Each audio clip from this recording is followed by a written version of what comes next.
Hi అండి, welcome to Jyothish kitchen.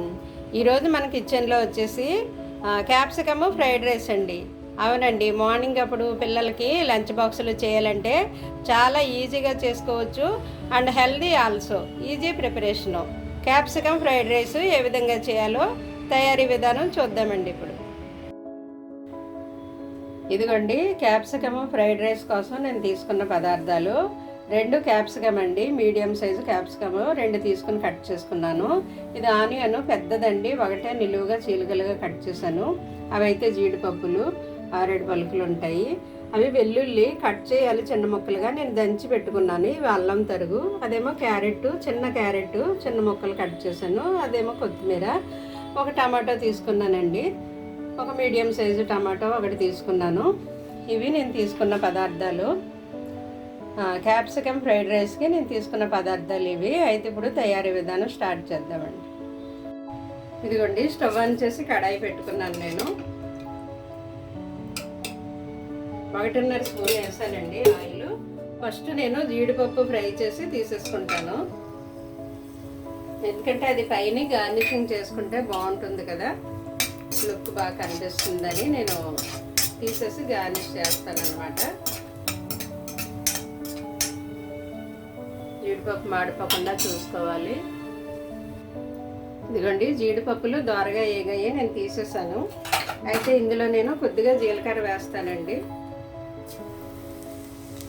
1 spoon జీలకర్ర వేసాను, అది కొంచెం ఫ్రై అయ్యింది. ఇప్పుడు ఆవాలు కూడా వేసాను. అయితే ఇప్పుడు అల్లం ముక్కలు వేస్తానండి.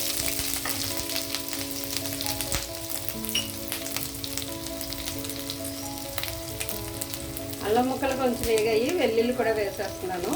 వెల్లుల్లి చిన్నగా కట్ చేసుకోవాలండి, నాకు టైం లేదు కట్ చేయడానికని చెదగొట్టేస్తాను.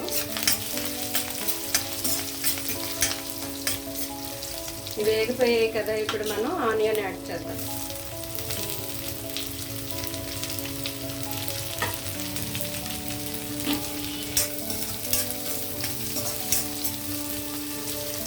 ఈ ఆనియన్ వేగేటప్పుడే మనం ఇందులో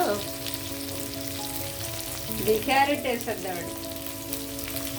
క్యారెట్ కొంచెం టైం పడుతుంది కదా వేగడానికి.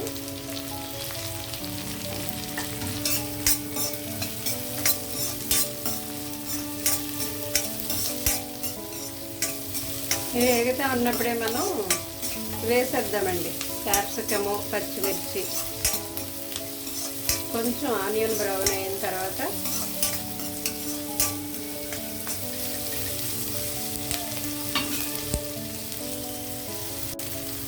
ఇదిగోండి, ఆనియన్ బ్రౌన్ అయ్యాయి కదా, కలర్ మారాయి. క్యాప్సికము, పచ్చిమిర్చి వేసేస్తాను.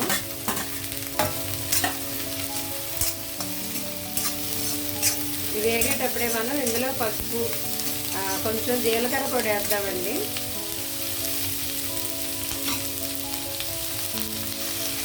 ఇదిగోండి, వేగుతున్నాయి కదా, మనం కొంచెం పసుపు యాడ్ చేద్దాము. ఈ కూరగాయలకి రైస్కి సరిపడా 1 పావు స్పూన్ అలా వేసాను నేను. ఇదిగోండి, 1 అర స్పూన్ జీలకర్ర పొడి వేసాను. బాగుంటుంది ఇందులోకి జీలకర్ర ఫ్లేవరు. ఓన్లీ జీలకర్ర అండి, అది జీరా ధనియా పౌడర్ కాదు, జీలకర్ర పొడి. ఇప్పుడు ఇందులో మనం సాల్ట్ వేద్దామండి. సాల్ట్ వేస్తే ముక్కలు కొంచెం మెత్తబడిపోతాయి కదా. నేను రైస్కి కూడా వేసేస్తున్నానండి ఇప్పుడే. రైస్కి ముక్కలకి సరిపడా 1 అర స్పూన్ వేస్తాను, మళ్ళీ రైస్లో వేయను. ఎందుకంటే ఆనియన్ వల్ల, ఇదే సాల్ట్ వల్ల ఇవి ముక్కలు మెత్తబడతాయి కదా, సాల్ట్ వేయడం వల్ల. ఇది టమాటా వేసేస్తున్నాను. సాల్ట్ వేస్తే కూరగాయలు త్వరగా మగ్గుతాయని ఇంకా రైస్కి సరిపడా వేసేసాను, ఎందుకంటే టమాటా కూడా మగ్గాలి కదా. కొంచెం మగ్గిన తర్వాత మనం రైస్ యాడ్ చేద్దామండి. ఇందులోను కొంచెం మగ్గనిస్తాం. ఇదిగోండి, కూరగాయ ముక్కలు కొంచెం మగ్గాయి కదా, నేను ఇప్పుడు కొద్దిగా లైట్గా కారం వేస్తానండి. ఇది డైరెక్ట్ ఇలాగే తింటాము, కర్రీ ఏముండదు, అందువల్ల నేను కారం వేస్తున్నాను. 1 అర స్పూన్ వేస్తాను. కారం కలిపేసాక నేను కొద్దిగా లైట్గా మిరియాల పొడి వేస్తాను. మరి ఫ్రైడ్ రైస్ అనగానే మిరియాల పొడి ఉండాలి కదా, బాగుంటుంది ఆ ఫ్లేవరు. కొంచెమే వేస్తున్నాను చూడండి, ఒక చిన్న స్పూన్ చిటికెడు వేసాను అనమాట. ఇది మనం ఒకసారి కలిపేసి, ఇది కొత్తిమీర వేయలేదు, నేను వేసేస్తున్నాను. లాస్ట్లో వేస్తే కొత్తిమీర ఫ్లేవర్ బాగుంటుందని నేను లాస్ట్లో వేస్తున్నాను కొత్తిమీర. కర్రీ అయితే ఉడికేటప్పుడు కొంచెం వేసి లాస్ట్లో కొంచెం వేస్తాను. ఇవి పచ్చిగా ఉన్నా బాగానే ఉంటాయండి క్యాప్సికమ్ ముక్కలు, మరీ అంత కుక్ అయిపోక్కర్లేదు. పచ్చియే తినొచ్చు కదా, సలాడ్లో వేసుకుంటాం కదా, వెజిటబుల్ సలాడ్లో, ఆ విధంగా. అయిపోయిందండి, అంతా కలిపేసాను. సో ఇప్పుడు నేను రైస్ వేసేస్తాను ఇందులోను.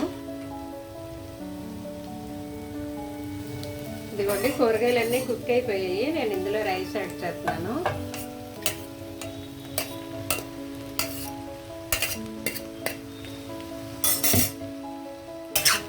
ఇప్పుడు ఒకసారి కలిపేయడమేనండి.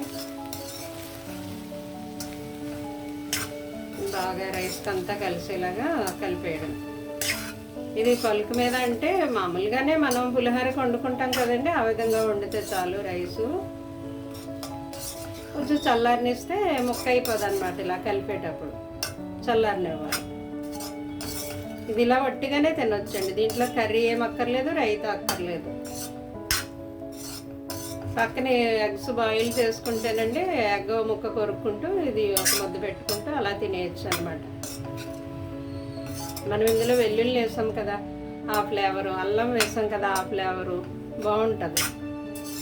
మన దగ్గర కూరగాయలు ఏమీ లేనప్పుడు ఓన్లీ క్యాప్సికమ్ ఉంటే ఇలా చేసుకోవచ్చు. అండ్ ఆల్సో హెల్దీ కూడా, ఎందుకంటే క్యాప్సికంలో రిచ్ కాల్షియం ఉంటుందండి, విటమిన్ సి ఎక్కువగా ఉంటుందట ఇందులోను. మరి మనకి కాల్షియం అబ్జర్వ్ చేసుకోవాలి బాడీ అంటే, దాంట్లోకి విటమిన్ సి కూడా కావాలి కదా, అందువల్ల ఫైబర్ ఉంటుంది, విటమిన్ సి ఉంటుంది. ఓకే, ఈ విధంగా మనం అప్పుడప్పుడు పిల్లలకి అలవాటు చేయాలండి. చాలామంది పిల్లలు క్యాప్సికమ్ తినరు, వాళ్ళకి ఈ విధంగా చేసి పెడితే తింటారు. పక్కనే బాయిల్ ఎగ్ పెట్టేస్తే ఎగ్ గురించి అయినా తినేస్తారు. ఇదిగోండి, అయిపోయింది మన క్యాప్సికమ్ ఫ్రైడ్ రైస్. అయితే ఫైనల్ టచ్అప్ కొద్దిగా నెయ్యి వేస్తున్నాను నేను, కొంచెం ఒక స్పూను నెయ్యి వేస్తున్నాను ఫైనల్గా. తర్వాత కొత్తిమీర వేస్తున్నానండి. ఫైనల్గా ఒకసారి కలిపేసుకోవడమే.